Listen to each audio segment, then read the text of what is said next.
بر محمد و آل محمد صلوات اللہم صلی علی محمد و آل محمد. لا حول ولا قوة الا باللہ العلی العظیم. حسبنا اللہ ونعم الوکیل، نعم المولا ونعم النصیر. اعوذ باللہ من الشیطان الرجیم. بسم اللہ الرحمن الرحیم.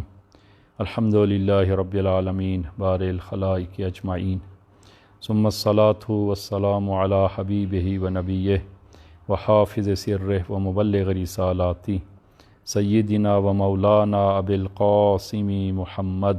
اللہم صلی علی محمد و آل محمد وعلی اہل بیتہ الطیبین الطاہرین المعصومین الذین اذہب اللہ عنہم الرجس وطہرہم تطہیرا.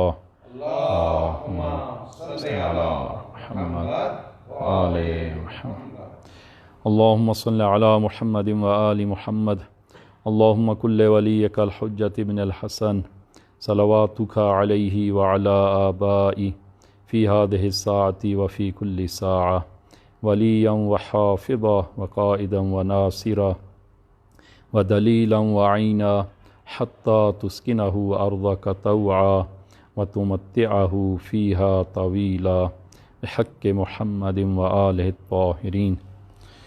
اما بعد قال اللہ تبارک و تعالی بسم اللہ الرحمن الرحیم ان اللہ لہادی الذین آمنوا الی صراط مستقیم. روز شہادت امیر المومنین صلوات اللہ وسلام علیہ کہ وہ اس شخصیت کی شہادت اور اس ذات کی شہادت کہ جو بعد از رسول خدا اس عالم میں رسول خدا کے بعد جو مقام اور حیثیت رکھتے ہیں، کہ انشاءاللہ خداوند عالم امیر المومنین کی یہ سیرت، امیر المومنین کا یہ جہاد، امیر المومنین کا یہ تقوی ہم سب کو عنایت فرمائے، اور آپ کی شہادت کو عالم اسلام اور بالاخص امام زمان اجل اللہ تعالیٰ فرجہ شریف کی خدمت میں تعزیت پیش کرتے ہیں اور دعا گو ہیں کہ خداوند عالم ہم سب کو امیر المومنین کی شفاعت نصیب فرمائے. عزیزان، آج ہم اپنی گفتگو امیر المومنین کے حالات سے مختص کرتے ہیں کہ امیر المومنین علی بن ابی طالب کے زمانے میں 3 گروہ معروف تھے، اور تاریخ نے جن کو نقل کیا ہے اور جو امیر المومنین کے مد مقابل کھڑے ہوئے اور انہوں نے امیر المومنین کے ساتھ جنگ کی. اور یہ اکثر آپ نے سنا ہے 3 گروہ. پہلا گروہ، ایک گروہ قاسطین، اور دوسرا گروہ ناقصین، اور تیسرا گروہ مارقین.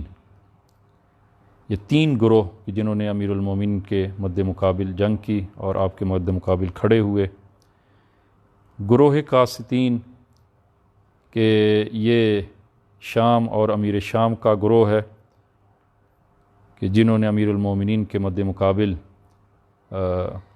جنگ کی، اور یہ وہ گروہ ہے کہ جس کی ہمیشہ کوشش یہی رہی کہ وہ حکومت کو اپنے ہاتھ میں لیں، اور اس کام کے لیے انہوں نے وہ کسی چیز سے بھی دریغ نہیں کیا.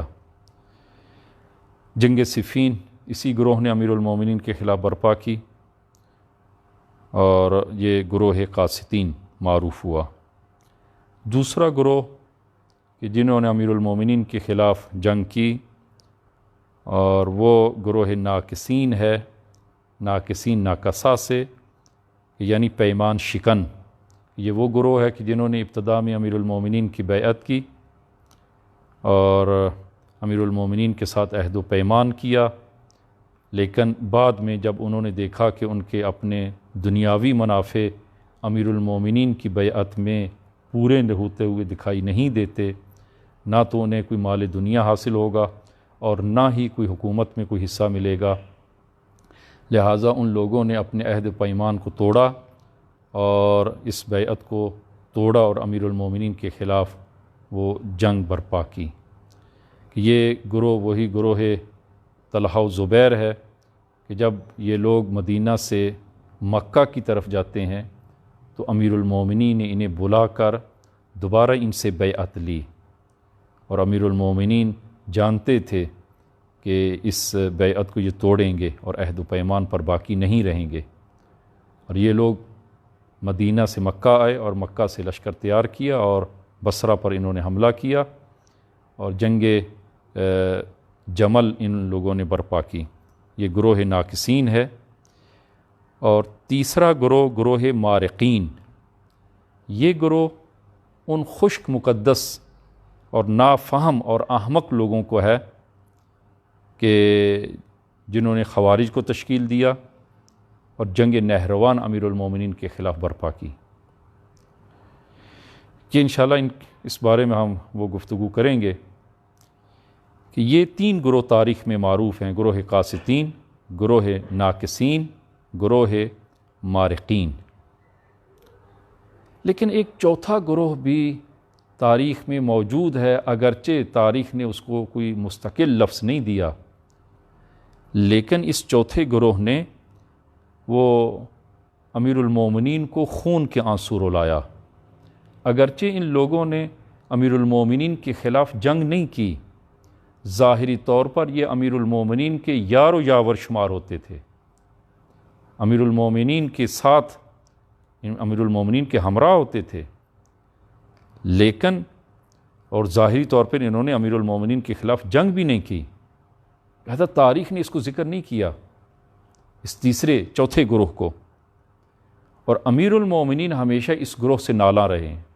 آپ نہج البلاغہ کو ملاحظہ فرمائیں کہ نہج البلاغہ میں امیر المومنین فرماتے ہیں غدن ترون ایامی ویکشف اللہ عز وجل عن سرائری، شاید آئندہ والے لوگ آئیں اور میری قدر و منزلت کو پہچانیں، میری شناخت ان کو حاصل ہو۔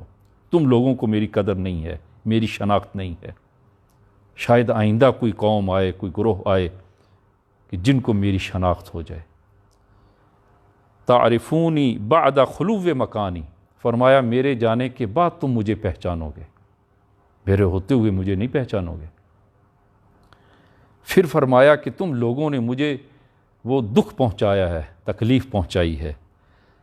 لَوَدِدْتُ أَنَّ اللَّهَ فَرَّقَ بَيْنِي وَبَيْنَكُمْ، آرزو کرتا ہوں کہ خداوند عالم میرے اور تمہارے درمیان جدائی ڈال دے، تم میرے قابل نہیں ہو۔ لَوَدِدْتُ أَنِّي لَمْ أَرَاكُمْ وَلَمْ أَعْرِفْكُمْ مَعْرِفَةً، اور فرمایا کہ میری آرزو ہے کہ میں تمہیں نہ پہچانتا اور تم مجھے نہ پہچانتے، تم لوگوں نے مجھے نہیں پہچانا، کاش میں بھی تم لوگوں کے ساتھ وہ تمہیں نہ دیکھتا اور تمہیں نہ پہچانتا۔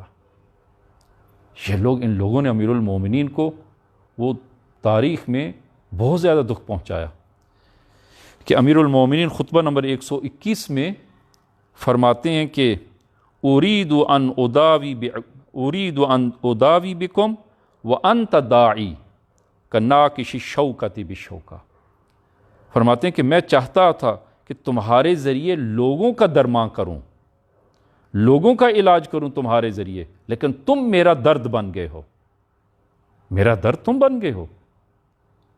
اور پھر آپ نے تشبیہ دی کہ اگر کسی شخص کے ہاتھ میں کانٹا اگر لگ جائے تو بالآخر کانٹے کو کس طرح نکالا جائے؟ تو اگر ایک دوسرے کانٹے کے ذریعے اس کانٹے کو نکالنا چاہیں اور دوسرا کانٹا بھی انسان کے ہاتھ میں پیوست ہو جائے، فرمایا تم لوگ وہ ہو۔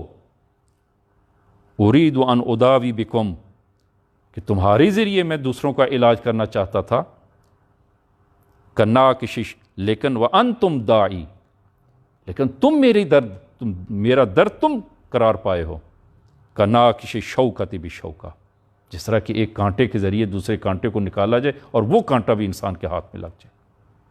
تم میرے یار نہیں ہو، یار و یاور نہیں ہو، میرے لیے بار ہو، میرے اوپر بوجھ ہو۔ عزیزاً، تاریخ میں اس گروہ سے امیر المومنین بہت نالاں ہوئے، بہت نالاں ہوئے۔ اگر امیر المومنین فرماتے ہیں کہ جنگ کے لیے آؤ، جنگ کے لیے آمادہ ہو، کہ دشمن نے تمہارے ملک کے اندر اور سرحدوں کے اندر آ کر انہوں نے وہ فتنہ برپا کیا ہے، تو کہتے ہیں کہ مولا اگر سردیوں کا موسم ہے، کہتے ہیں ابھی سردی ہے، موسم بہتر ہونے دیں۔ گرمیوں کا موسم ہوتا ہے کہ امیر المومنین ابھی فصل کی کاٹنے کا وقت ہے، پھر کسی موقع پہ۔ لہذا یہ گروہ، اس کو اگر ہم نام دیں تاریخ میں تو اس کو ہم گروہ قائدین، یعنی سست اور نااہل قسم کے لوگ جو امیر المومنین کا درد بن گئے۔ اور یہ وہ لوگ ہیں کہ جن کے اندر دو بڑی خامیاں تھیں، ان دو میں سے کوئی ایک خامی ان دونوں کے اندر، دونوں میں سے کوئی ایک موجود تھی، یا ان میں سے کچھ لوگ ایسے تھے کہ جو ضعیف العقیدہ، ضعیف الاعتقاد، یا دوسری قسم ان لوگوں کی کہ جو ضعیف البصیرہ تھے، یا ان کے اندر اصلاً عقیدہ نامی چیز نہیں تھی، یا اگر عقیدہ رکھتے تھے، اعتقاد اگر ان کا موجود تھا، لیکن بصیرت ان کے اندر موجود نہیں تھی، بصیرت سے خالی تھے۔ عزیزاً، ضعیف البصیرہ یعنی ایسے افراد کو کہا جاتا ہے کہ جو حق اور باطل میں تشخیص دینے سے قاصر ہوں، جو حق اور باطل میں تشخیص نہ دے سکیں کہ حق کیا ہے، باطل کیا ہے، ایسے لوگوں کو ضعیف البصیرہ کہتے ہیں۔ اور ضعیف العقیدہ یعنی جو عقیدے کے لحاظ سے سست ہیں، ان کا عقیدہ ہی اصلا محکم اور مضبوط نہیں ہے۔ آپ ملاحظہ فرمائیں، یہی جنگ جمل ہے کہ ایک شخص امیر المومنین کی خدمت میں آتا ہے، البتہ بہت سارے لوگ آئے ہیں، جس طرح ایک تاریخ نے نقل کی ہے، سعد بن ابی وقاص بھی آتا ہے، اسی طرح تاریخ میں نقل ہے کہ حارث نامی شخص بھی آتا ہے، یا امیر المومنین میں پریشان ہوں، میں آپ کا ساتھ نہیں دے سکتا، میں جنگ میں شریک نہیں ہو سکتا۔ سعد بن ابی وقاص نے بھی یہی کہا، میں اس جنگ میں شریک نہیں ہو سکتا، مجھے معاف کریں۔ کیوں؟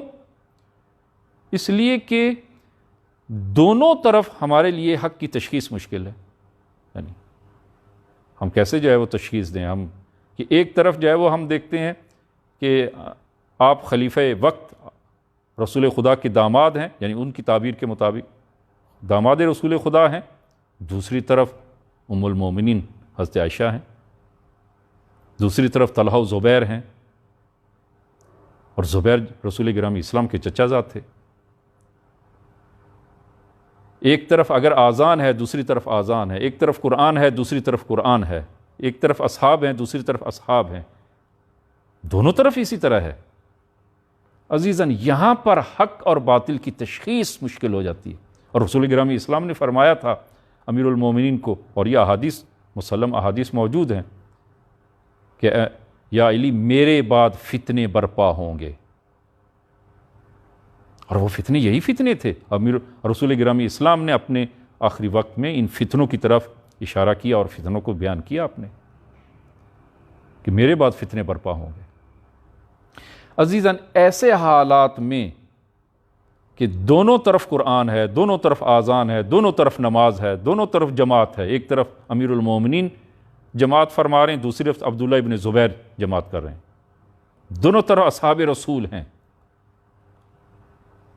اب یہاں پر کہ دونوں حق پر ہیں، ایسا نہیں ہو سکتا، دونوں باطل پر ہوں، ایسا نہیں ہو سکتا، ایک حق پر ہے، ایک باطل پر ہے۔ لہذا سعد بن ابی وقاص نے کہا کہ مجھے اس جنگ سے معاف کریں، مجھے نہیں معلوم۔ امام نے فرمایا کہ تمہاری مشکل یہ ہے کہ تم حق کو افراد کے ذریعے پہچانتے ہو کہ چونکہ ادھر یہ ہے یہ حق ہے۔ امیر المومنین نے ایک معروف جملہ فرمایا کہ فرمایا اعرف الحق تعرف اہلہ، پہلے جو حق کو پہچانو، پھر اہل حق کو پہچانو،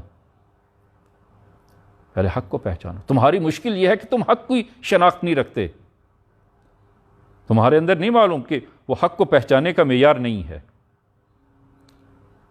ضعیف البصیرہ، ان لوگوں میں بصیرت نہیں ہے، حق کی شناخت نہیں ہے، حق کو افراد کے ذریعے پہچانتے ہیں۔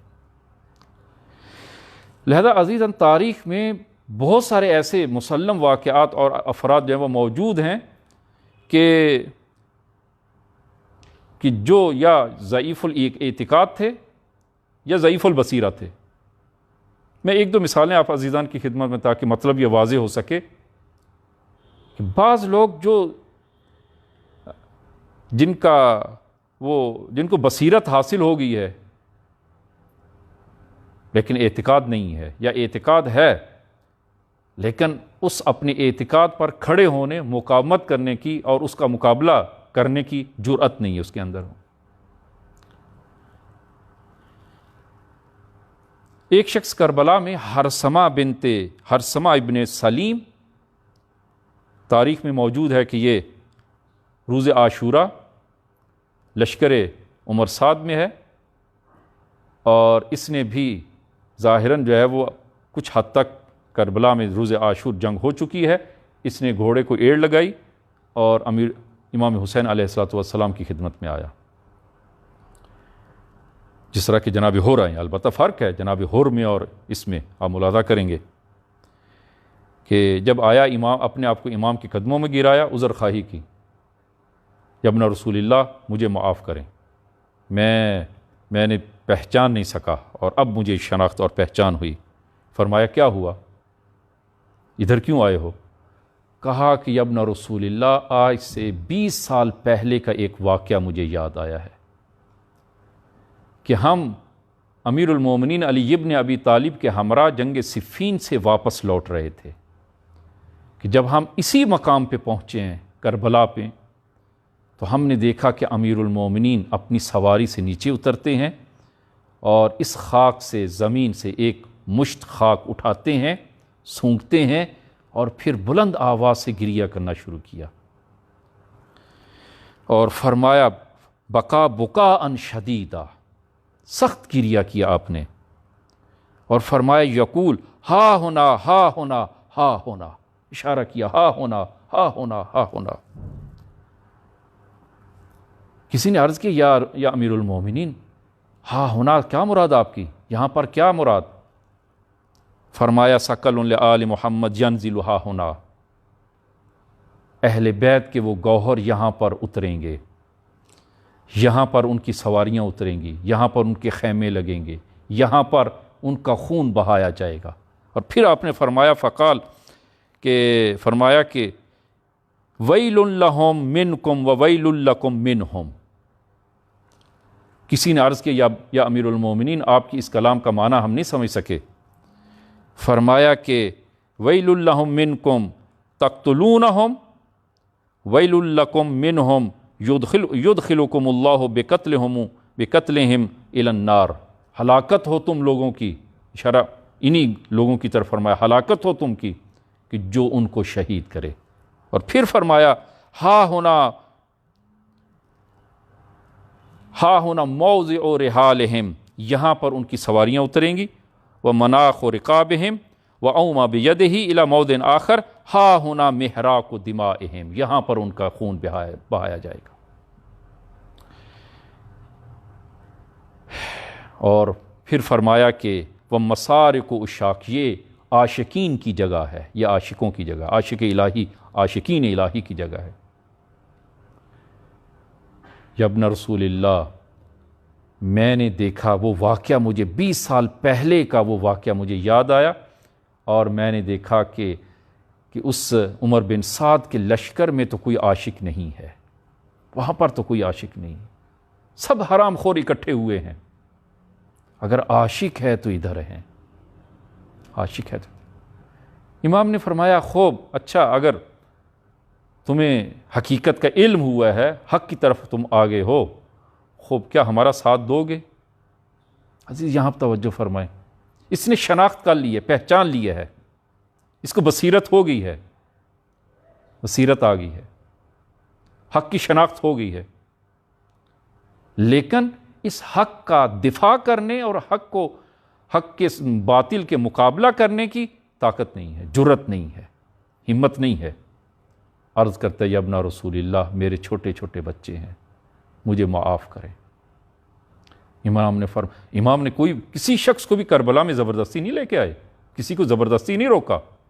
فرمایا کہ اگر اسی طرح ہے تو یہاں سے دور چلے جاؤ، ابھی تھوڑی دیر میں میری صدائے غربت بلند ہوگی اور اگر تو نے میری وہ صدائے غربت سنی اور اس کا مثبت جواب نہ دیا تو ہمیشہ کے لیے جہنمی ہو جاؤ گے۔ عزیزاً، یہ اس کو بصیرت ہوئی ہے، لیکن ضعیف الایمان والاعتقاد ہے، اس اعتقاد پر ڈٹ جانے کی ہمت نہیں ہے، قوت نہیں ہے۔ امیر المومنین کو واسطہ جن لوگوں سے واسطہ پڑا ہے وہ یا ضعیف الایمان تھے یا ضعیف البصیرہ تھے، ان کے اندر بصیرت نہیں تھی، امیر المومنین کو نہیں پہچان سکے اور شناخت نہیں ہو سکی۔ اور یہی لوگ جو ضعیف الایمان ہیں اور ضعیف البصیرہ ہیں وہ ایک لقمہ نان کے پیچھے ہیں، اور ان کو نہیں معلوم، ان کو کوئی غرض نہیں ہے کہ یہ لقمہ نان وہ ان کو کہاں سے ملے، جہاں سے بھی یہ لقمہ نان ان کو طاغوت سے ملے یا ان کو یاقوت سے ملے، کہیں سے ملے، ان کو ایک لقمہ نان کے پیچھے ہیں۔ وہ معروف لیلا و مجنون کہ اس مجنون سے جب کسی نے پوچھا کہ حق علی کے ساتھ تھا یا حق معاویہ کے ساتھ، تو اس نے جواب دیا کہ حق لیلا کے ساتھ ہے، حق لیلی کے ساتھ ہے۔ عزیزاً، جو دنیا پرست ہیں، جو دنیا کے پیچھے ہیں، جو لقمہ نان کے پیچھے ہے ہمیشہ، اس کو غرض نہیں ہے حق کدھر ہو، اس کو حق سے سروکار نہیں ہے کہ حق کدھر ہو، حق علی کے ساتھ ہے یا حق معاویہ کے ساتھ ہے، اس کو اس سے سروکار نہیں ہے۔ اس کا حق وہی، اس کا لقمہ نان ہے، حق لیلی کے ساتھ۔ لہٰذا یہ لوگ، وہ بصیرت ان لوگوں میں نہیں تھی، لہذا ممکن ہے ایسے لوگ جو ضعیف الایمان و ضعیف البصیرہ ہوں، یہ گریہ بھی کریں، بہت سارے لوگ آپ دیکھیں گزشتہ تاریخ میں بھی اب بھی موجود ہیں کہ حضرت ابا عبداللہ علیہ الصلوۃ والسلام کی اس شہادت پہ اور اس مصیبت پہ گریہ کرتے ہیں۔ عزیزان، یہ گریہ عام طور پر گریہ عاطفی ہے، انسان کا عاطفہ اور احساسات وہ ابھرتے ہیں۔ کوئی واقعہ اگر انسان دیکھتا ہے، دل خراش واقعہ دیکھتا ہے، انسان ہے، احساسات اس پر غالب آتے ہیں، عاطفہ اس پر غالب آتا ہے، گریہ کرتا ہے۔ عزیزاً، گریہ عاطفی اس کی فضیلت نہیں ہے جو روایات میں ہے کہ حضرت ابا عبداللہ علیہ الصلوۃ والسلام پر گریہ، اگر کوئی گریہ کرتا ہے اور ایک آنسو اگر نکلتا ہے، خداوند عالم آتش جہنم کو اس کے لیے بجھا دیتا ہے اور حرام کرا دیتا ہے۔ وہ گریہ عقلانی ہے جو بصیرت اور اعتقاد کے ساتھ ہو، کہ جہاں پر ڈٹ جانا ہے ڈٹ جائے، بصیرت کے ساتھ ہو، نہ وہ گریہ عاطفی۔ میں گریہ عاطفی کی مثال جو ہے وہ عرض کرتا ہوں، اگرچہ لطیف مانند ہے وہ، کہ ایک شخص نے کچھ کھانا لیا، روٹیاں لیں اور گھر کی طرف جا رہا ہے، راستے میں دیکھا کہ ایک شخص گریہ کر رہا ہے، بیٹھا ہے گریہ کر رہا ہے، رو رہا ہے۔ پوچھا گریہ کیوں کر رہے ہو؟ کہا کہ فقیر ہوں، مسکین ہوں اور کوئی میری مدد نہیں کر رہا، 2-3 دن سے بھوکا ہوں، کچھ نہیں کھایا اور کوئی میری مدد بھی نہیں کر رہا۔ کہا اچھا، یہ شخص اس نے بھی وہ کھانا ایک طرف رکھا، بیٹھا، اس نے گریہ کرنا شروع کیا۔ اس نے پوچھا کہ تم کیوں گریہ کر رہے ہو؟ تمہارے پاس تو نان ہے، روٹی ہے، کھانا ہے، تم گریہ کیوں کر رہے ہو؟ کہا کہ میں تمہارے لیے گریہ کر رہا ہوں۔ کہا کہ اس طرح کرو کہ یہ آدھا کھانا مجھے دے دو، نہ میں گریہ کروں نہ تم گریہ کرو۔ کہا کہ نہ، کھانا نہیں دوں گا، گریہ تمہارے بارے میں، تمہارے لیے جتنا چاہو گریہ کروں گا، کھانا نہیں دوں گا۔ عزیزاً، گریہ عاطفی غیر مسلم ہے، حضرت ابا عبداللہ پر گریہ کرتے ہیں، اصل جن کا اسلام کے ساتھ کوئی تعلق نہیں ہے وہ بھی گریہ کرتے ہیں اس واقعے کو دیکھ کر۔ گریہ عاطفی ہے۔ اگر گریہ بصیرت کے ساتھ نہ ہو، اعتقاد کے ساتھ نہ ہو، اگر عقیدہ ضعیف ہے، ضعیف الاعتقاد ہے، ضعیف البصیرہ ہے، خوب گریہ عاطفی ہے۔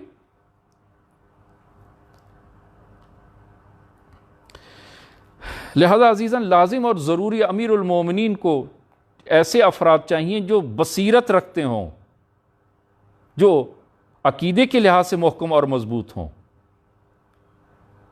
عقیدے کے لحاظ سے مضبوط ہوں، کہ امیر المومنین خود خطبہ نمبر 32 میں فرماتے ہیں والناس علی اربعۃ اصناف، لوگوں کی 4 قسمیں ہیں، منہم من لا یمنعہ الفساد فی الارض الا مہانۃ نفسہ وکلالۃ حدہ ونزیز وفرہ۔ فرمایا کہ ایک گروہ، ان 4 میں سے ایک گروہ وہ ہے کہ وہ اگر وہ دنیا میں اور زمین میں اگر وہ فساد نہیں کر رہا تو اس وجہ سے نہیں کہ وہ نیک اور پارسا ہے، نا، وہ فساد اگر وہ نہیں کر رہا اس لیے کہ ان کے اندر اصلاً وہ روح میں توانائی نہیں ہے اور ان کی شمشیر کند ہے اور ان کے پاس مال کم ہے، اس وجہ سے وہ فساد نہیں کر رہے، یعنی ان کو فساد کا موقع نہیں مل رہا، وگرنہ ان کے اندر بھی وہ فرعون ہے۔ لیکن مسئلہ یہ ہے کہ ان کے فرعون کے پاس یا اس فرعون کے پاس مملکت نہیں ہے کہ فساد کرے، یا ان کی مملکت نہایت کم ہے، چھوٹی ہے، وَإِلَّا یہ بھی فرعون سے کم نہیں ہے، فرعون سے کم نہیں۔ فرعون کے پاس مملکت تھی، اس نے فساد کیا، ان کے پاس مملکت نہیں ہے تاکہ وہ فساد کریں، اور اگر کوئی تھوڑی بہت مملکت ہے اسی میں وہ فساد برپا کیا انہوں نے، ضعیف الایمان لوگوں کا۔ لہذا یہی ضعیف الایمان لوگ باعث بنتے ہیں کہ طاغوت ان پر سوار ہو کر حکومت کریں، طاغوتوں کو یہ سواری دیتے ہیں، طاغوتوں کو ایک محل اور مقام دیتے ہیں، اور جس کے نتیجے میں طاغوت وہ معاشرے میں اور دنیا میں فساد پھیلاتا ہے۔ اور اگر ایسے ضعیف الایمان اور ضعیف العقیدہ لوگ نہ ہوں، بصیرت رکھتے ہوں اور عقیدہ ان کا محکم ہو، تو پھر یہ ظالم پھر ظلم نہ کر سکیں اور پھر فساد کی حکومت برپا نہ کر سکیں۔ لہذا آپ تاریخ میں ملاحظہ کریں کہ انہی میں سے کسی نے بدھ کے دن جمعہ پڑھایا اس لیے کہ میں نے سفر پہ جانا ہے، کسی امیر نے بدھ کے دن جمعہ پڑھایا اس لیے کہ میں نے جمعے کو سفر پہ جانا ہے، لہذا جمعے کو ہم جو ہے وہ جمعے سے محروم نہ رہیں، بدھ والے دن جمعہ پڑھایا، کسی نے اعتراض نہیں کیا۔ تاریخ میں ملاحظہ کریں کہ مسعودی نے مروج الذہب میں اس کو نقل کیا ہے۔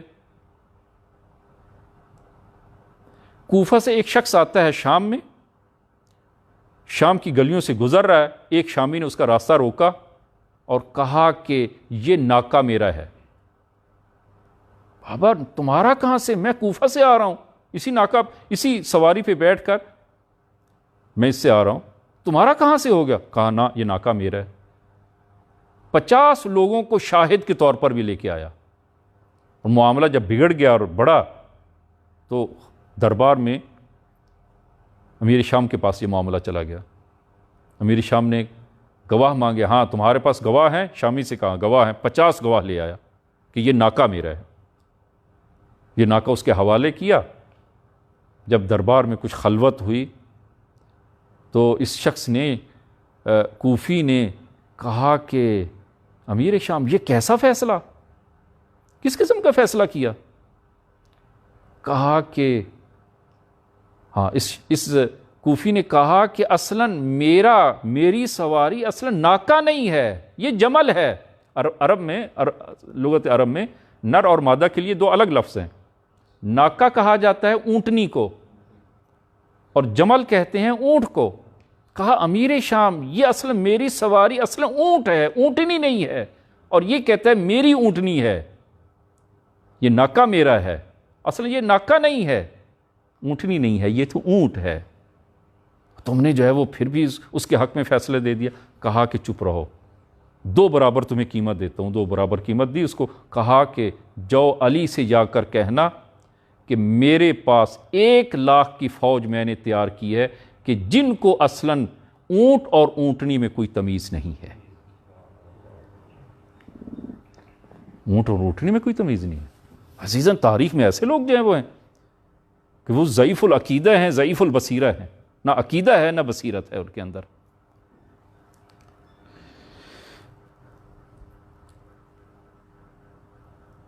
لہذا عزیزان یہ امیر المومنین صلوات اللہ وسلام علیہ کہ وہ حالات کو آپ ملاحظہ کریں، رسول گرامی اسلام کی شہادت کے رحلت کے بعد کے حالات کو آپ ملاحظہ کریں کہ جب حضرت زہرا کے گھر پر ہجوم کیا گیا اور دروازے کو جلایا گیا اور بی بی کی شہادت اسی سے واقع ہوئی،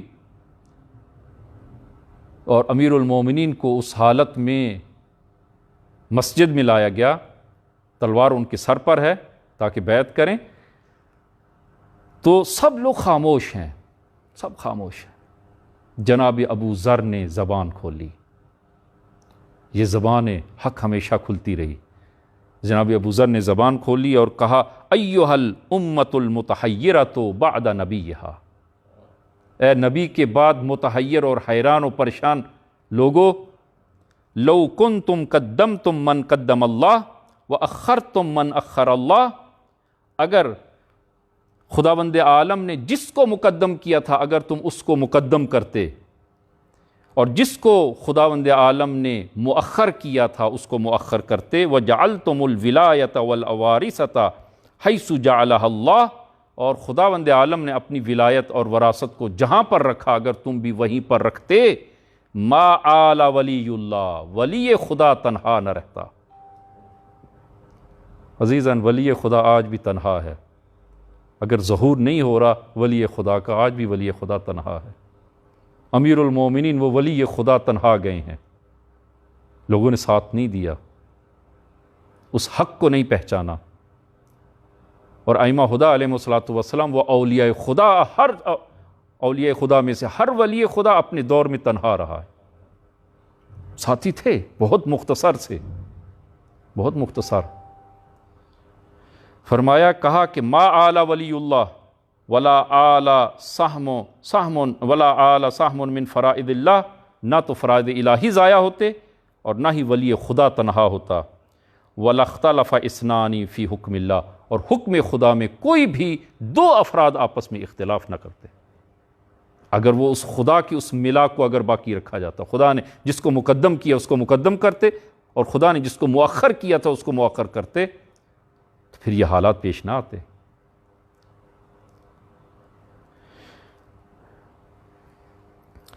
لہذا عزیزاً کوفہ کے حالات میں، امیر المومنین کے دور میں، اسی طرح حضرت ابا عبداللہ علیہ الصلوۃ والسلام کے دور میں، کہ کوفہ کے لوگ ضعیف البصیرہ، ضعیف الاعتقاد، اور یہی کوفہ کے لوگ کربلا میں آئے ہیں،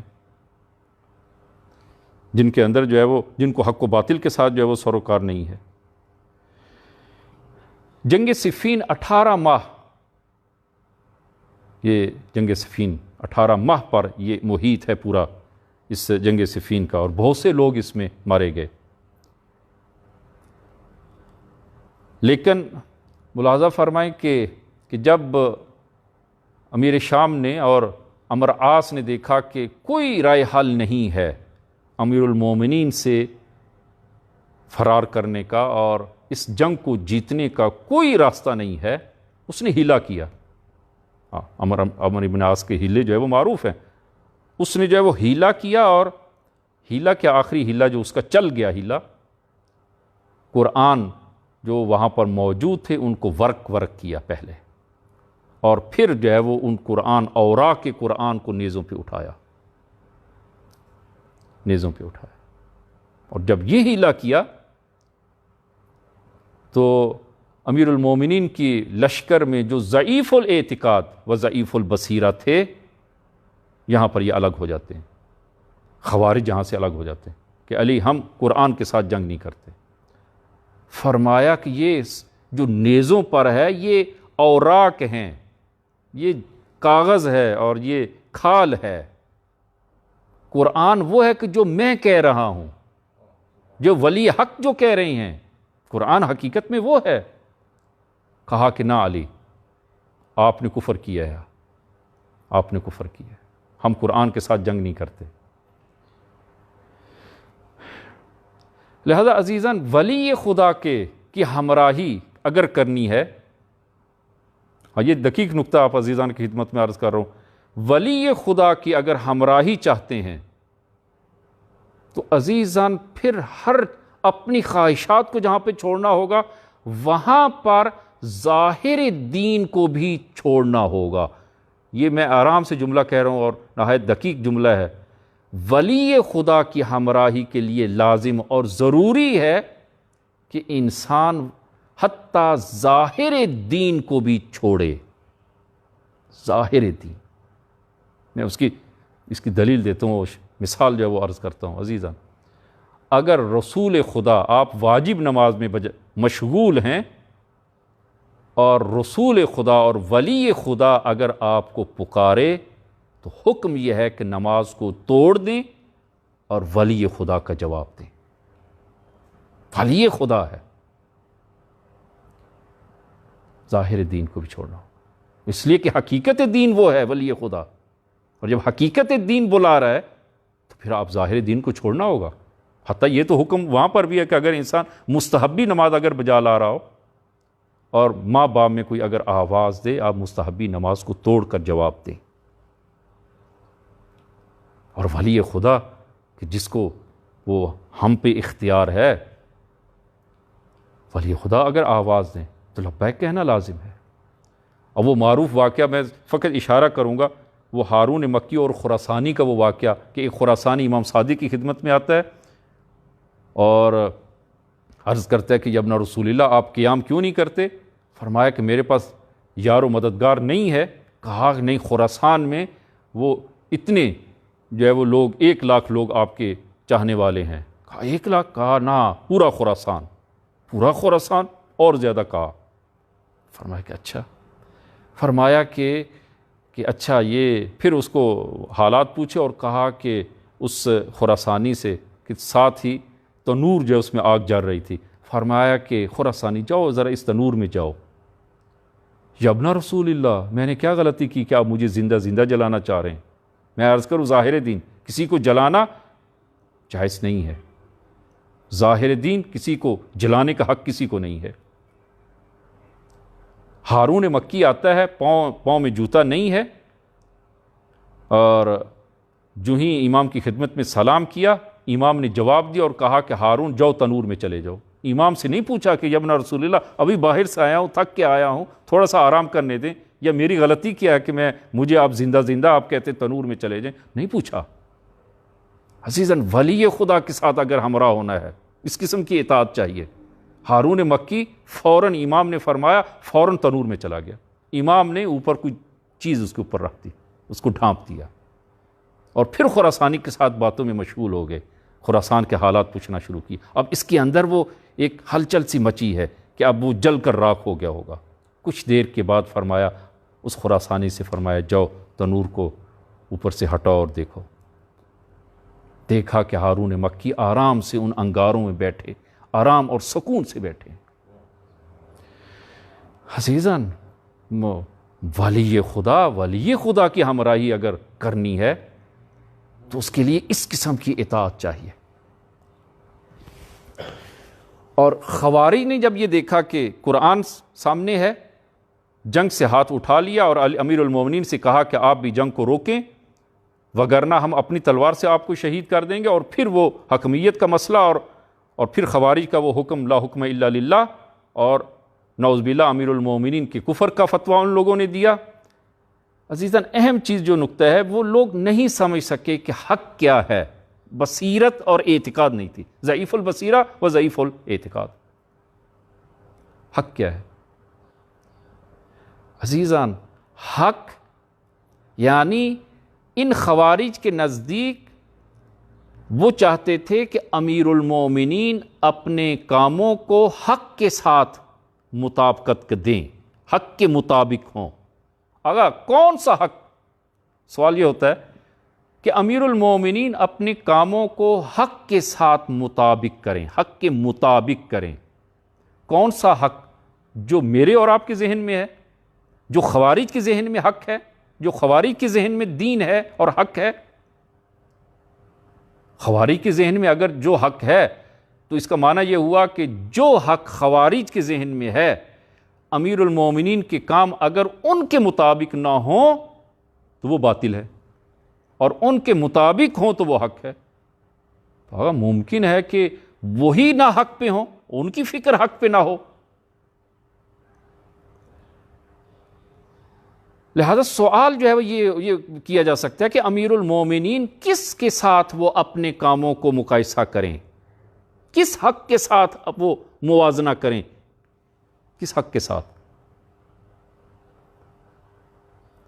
حق کے ساتھ وہاں پر موازنہ ہوتا ہے کہ جہاں حق اور چیز ہو اور میرا عمل اور ہو، اور جو ذات عین حق ہو. رسول گرامی اسلام نے معیار اور ملاک جو ہے وہ افراد کی شکل میں بھی رسول خدا نے معیار اور ملاک دے دیا. انی تارکم فیکم الثقلین کتاب اللہ و اطرت اہل بیتی. قرآن حق ہے اور اس کے ہمراہ اطرت حق ہے. فرمایا علی مع الحق والحق مع علی. علی حق کے ساتھ ہیں اور حق علی کے ساتھ ہے. علی اور حق دونوں وہ عین ہیں ایک دوسرے کے، جدا نہیں ہیں. علی عین حق ہے. القرآن مع علی وعلی مع القرآن. قرآن علی کے ساتھ ہیں اور علی قرآن کے ساتھ ہیں. دونوں جدا نہیں ہیں. جب دونوں جدا نہیں ہیں تو عزیزان امیر المؤمنین اپنے کاموں کو کس حق کے ساتھ مقایسہ کریں جو خود حق ہو، اور قیامت کے دن لوگوں کے اعمال کو جو میزان الہی ہو، اور لوگوں کے اعمال کو جس علی کے ساتھ وہ تولا جائے، وہ اپنے اعمال کو کس کے ساتھ تولے گا؟ عزیزان جو خود حق ہے اس کو کسی چیز کے ساتھ مقایسے کی ضرورت نہیں ہے. خوارج اس نقطے کو نہیں سمجھ سکے. ولی خدا کی اس حق کو وہ لوگ نہیں سمجھ سکے. لہذا کہا کہ علی نے کفر کیا ہے. حکمیت کو قبول کر کے علی نے کفر کیا ہے. وہ نہیں سمجھ سکے، بصیرت ان کے اندر نہیں تھی. اہل بیت کے بارے میں انتم صراطم الاقوم. صراط اقوم آپ ہیں، اہل بیت ہیں صراط مستقیم. امیر المومنین، یہ پہلے جملہ میں نے عرض کیا کہ امیر المومنین صراط مستقیم پر نہیں ہیں، امیر المومنین خود صراط مستقیم ہیں. امیر المومنین جو ہیں وہ اپنے کاموں کو حق کے ساتھ منطبق کریں.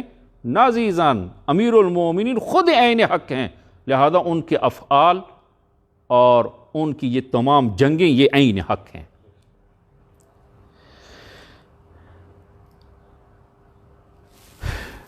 لہذا عزیزان امیر المومنین کی ذات کی شناخت اور پہچان لازم اور ضروری ہے. اور جس طرح کہ ابتدائی گفتگو میں عرض کیا کہ امیر المومنین کے خود کلام سے کہ تم کوفہ والوں نے مجھ علی کی شناخت اور پہچان نہیں کی، اور شاید بعد کی قومیں آئیں اور لوگ آئیں کہ جن کو میری کچھ شناخت ہو جائے. لہذا امیر المومنین کی شناخت لازم ہے، اور اس ولی خدا کی ہمراہی لازم اور ضروری ہے. اور ولی خدا کی ہمراہی کے لیے عزیزان کہ انسان کو وہ قوی العقیدہ بھی اور بصیرت کے لحاظ سے بھی انسان کو قوی ہونا پڑے گا. انسان بصیرت کے لحاظ سے بھی مضبوط ہو، بصیرت اس کی صحیح ہو، اور ایمان بھی وہ قوی اور مضبوط ہو. تو اس صورت میں ہم وہ امیر المومنین کی شناخت کر سکتے ہیں اور امیر المومنین کی ہمراہی کر سکتے ہیں کہ انشاءاللہ خداوند عالم وہ آج ان کی شہادت کے دن ہمیں یہ توفیق عنایت فرمائے کہ ہم امیر المومنین کے ساتھ عہد کر سکیں کہ امیر المومنین کی وہ شناخت، امیر المومنین کی وہ اطاعت، اور امیر المومنین کی زندگی سے وہ اسوہ لے سکیں کہ جو امیر المومنین کے بعض اصحاب نے امیر المومنین کی زندگی میں، جس طرح کہ جناب عمار ہیں، جناب مالک اشتر ہیں، اور اسی طرح جناب عمر ابن حمق ہیں. جناب عمر ابن حمق کا میں وہ امیر المومنین حیف ہے کہ میں وہ اس کو عرض نہ کروں کہ جناب عمر ابن حمق جنگ صفین میں امیر المومنین کی خدمت میں آتے ہیں اور کہتے ہیں کہ یا امیر المومنین مجھے آپ سے انی احبکم، مجھے آپ سے محبت ہے. 5 دلیل کی وجہ سے، 5 وجہ سے آپ سے محبت ہے. پہلی وجہ کہا کہ یا امیر المومنین کہ آپ سے محبت ہے کہ آپ وہ اول مسلم ہیں. جب کوئی بھی سروئے زمین پر رسول خدا کے اعلان نبوت کے بعد کسی نے بھی تائید نہیں کی، سب سے پہلے آپ نے رسول خدا کی تائید کی اور رسول خدا پر ایمان یعنی اظہار ایمان کیا. السابقون السابقون اولئک المقربون، خدا کے نزدیک سبقت یہ تقرب کا باعث ہے۔ یہ پہلی دلیل۔ دوسری، آپ کا جہاد سب سے زیادہ ہے، آپ کا جہاد سب سے زیادہ ہے۔ تیسری دلیل کہ آپ اخو الرسول و برادر پیغمبر اسلام ہیں۔ یہ اس نقطے کو دیکھیں، رسول گرامی اسلام نے اپنے بعد امیر المومنین کی ولایت کا اعلان فقط غدیر میں نہیں کیا۔ اگر آپ پوری تاریخ کو رسول گرامی اسلام کو آپ ملاحظہ فرمائیں، خوب جگہ جگہ پہ رسول گرامی اسلام نے امیر المومنین کا تعارف کروایا۔ یہی جب مدینہ میں مہاجر ہجرت کر کے مدینہ پہنچتے ہیں، خوب مہاجرین کے پاس کچھ نہیں ہے، زندگی گزارنے کے لیے اولی سرمایہ بھی نہیں ان کے پاس۔ رسول گرامی اسلام نے ایک مہاجر کا ہاتھ پکڑا، ایک انصار کا، اور ان دونوں کے درمیان صیغہ اخوت کو پڑھا۔ جب تمام مہاجر انصار کے صیغہ اخوت پڑھے جا چکے، اور اس کا ہدف اور مقصد بھی یہی تھا تاکہ انصار کے پاس زندگی ہے، انصار کے پاس کچھ نہ کچھ ہے، وہ اپنے مہاجر بھائیوں کی مدد کریں تاکہ وہ بھی اپنے پاؤں پہ کھڑے ہو جائیں۔ امیر المومنین تنہا کھڑے ہیں اور کہا یا رسول اللہ، میرا جو ہے وہ کسی کے ساتھ صیغہ اخوت نہیں پڑا، کہا کہ تم میرے بھائی ہو، میرے بھائی۔